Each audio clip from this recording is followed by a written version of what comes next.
Sometimes people's lives go terribly wrong. Maybe their marriage breaks down, they lose their job, their house, their friends, they have to live on the street, they drink too much, they don't wash. Who will give a man like that a second chance? Only a very special kind of person like Nan, a fruit seller on the streets of Kingston. Sonny had a new plan, but he did not know if Nan would agree to it. He and Jake were building a house, which was big enough for 2 families. And one day they decided between them that Sonny's ex-wife Tanya and his children should have it. Nan, Sonny said to her quietly, "I'm going to let Tanya and the children live in the house." "What?" shouted Nan. "Why?"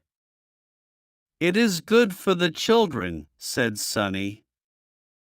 "They will be off the streets, and the boys won't have to hustle like me."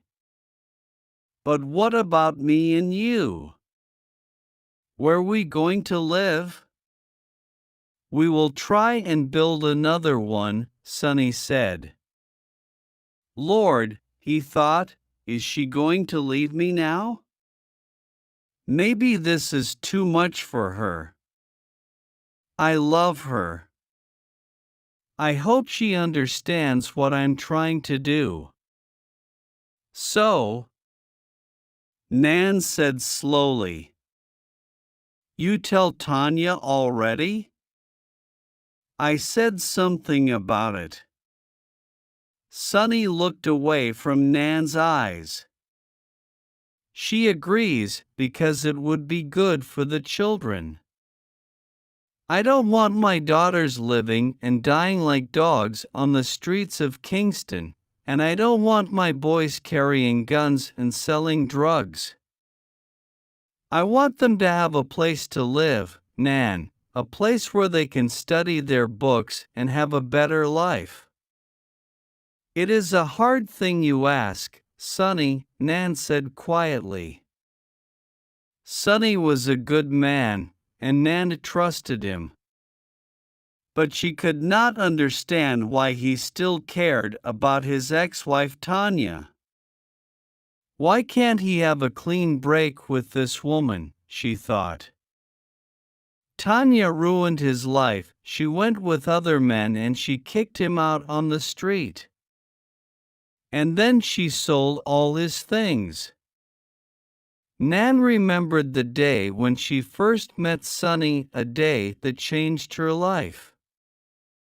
He was just a street man, a drunkard, and so dirty. There was hunger in his face, in his eyes, even in the way he walked. She watched him for a while, then called out to him, "Old man, come here." "You hungry?"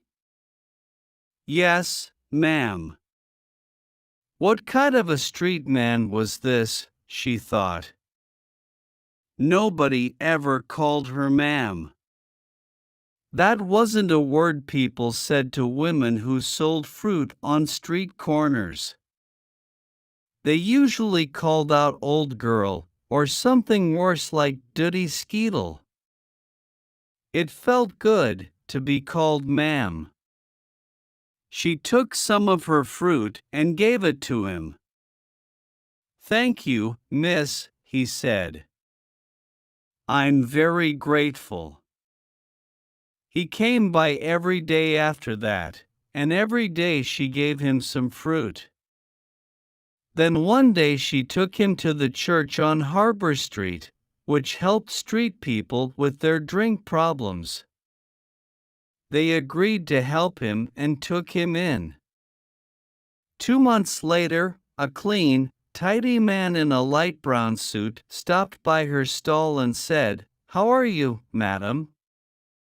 He gave a big smile showing his white teeth. "Here's something for you," he said, and held out 2 $1,000 bills. "Thank you," Nan said, But why you giving me so much money? You helped me when I needed someone, he said quietly. You brought me back to life. Nan stared at him, not understanding. I was that old drunkard on the streets, he explained, and you gave me food every day. What? Said Nan. I happy to see that you all right now. Yes, thanks to you. I now have a job with the town council, you know. I drive the garbage truck. Nan smiled happily. She went on smiling for the next year and a half. She felt young again and full of hope. At last, she could forget the sad years when she was 16, with a baby, and no chance to go to school and get a better life for herself. She and Sonny started living together, and now they were planning to get married and have a home of their own. She decided to give Sonny this one thing, and to give it freely, because she trusted him. Okay, go on, she said to Sonny, let them live in the house, and we will work together to build our own. Sonny put his long arms around Nan's comfortable body and pulled her close. He understood what she was saying, that she trusted him, that she was strong enough to wait. He put his mouth close to her ear and whispered, "Thank you."